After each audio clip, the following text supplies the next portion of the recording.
رمضان میں فجر سے عشاء تک روٹین، سحری کرنے کے لیے جب آپ اٹھیں تو سب سے پہلے کچھ نفل پڑھ لیں، کچھ دعائیں کر لیں۔ اس ٹائم اللہ آسمان دنیا پہ آ کے نوازتا ہے اور آواز لگاتا ہے، کوئی ہے جو مجھ سے مانگے میں اس کی دعائیں قبول کروں۔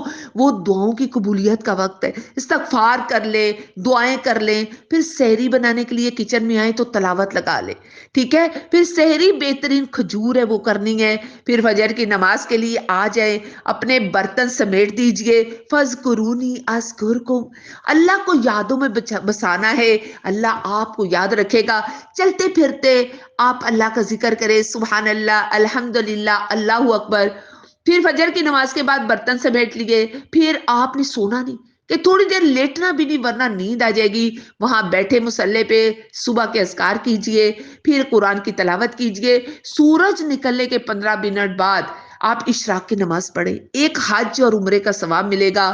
پھر کچن کے کام کرنے کے بعد تھوڑا سا کام سمیٹ بھی لیجئے، پھر چاشت کے نفل پڑھ لیجئے، پھر آپ نے دورہ قرآن کرنا ہے، پھر اس کے بعد ظہر کی نماز، اور پھر ظہر کی نماز کے ساتھ اپنے 2 نفل، ہر نماز کے ساتھ 2 نفل وضو کے ضرور پڑھ لے، 2 4 نفل پڑھ لیجئے۔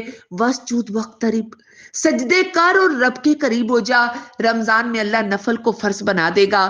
وضو کے نفل حضرت بلال رضی اللہ تعالیٰ عنہ جنت میں جوتوں سمیت چل رہے تھے، اور عمل کیا تھا؟ جب وضو کرتے نفل پڑھ لیتے۔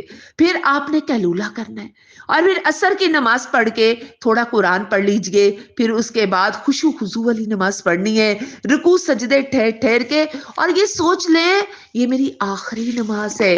اور پھر اس کے بعد آپ سحری بنائیں، اور سادہ سحری، اور کچن میں اونچی آواز میں قرآن کی تلاوت لگا دیجئے۔ یاد رکھیے رمضان میں آپ نے یا تو قرآن سننا ہے یا قرآن پڑھنا ہے، بس یہ لازمی کام کرنے۔ پھر آپ نے روزہ کھولنا ہے، روزہ کھولنے سے پہلے خوب دعائیں کیجئے، یہ وہ وقت جب اللہ دعائیں قبول کرتا ہے، اللہ سے ڈھیروں دعائیں مانگیے، اور پھر آپ روزہ افطار کیجئے، اور اس کے بعد تھوڑے برتن سمیٹیے اور مسجد کی طرف چل پڑیے۔ ایک ایک قدم پہ اللہ اجر عطا کرتا جائے گا، درجے بلند کرتا جائے گا، اور جب آپ قیام اللیل تراویح مسجد میں امام کے پیچھے پڑھیں گی، اللہ سبحانہ و تعالیٰ آپ کے پچھلے سارے گناہ معاف کر دے گا۔ اور ایک بات آخری، موبائل کم سے کم رمضان میں استعمال کرنا ہے، ٹھیک ہے؟ اس لیے لوگوں کے ساتھ کم سے کم ملاقات، باتیں کم سے کم، زیادہ سے زیادہ وقت اللہ کو دینا ہے، ذکر کرنا ہے، تلاوت کرنی ہے۔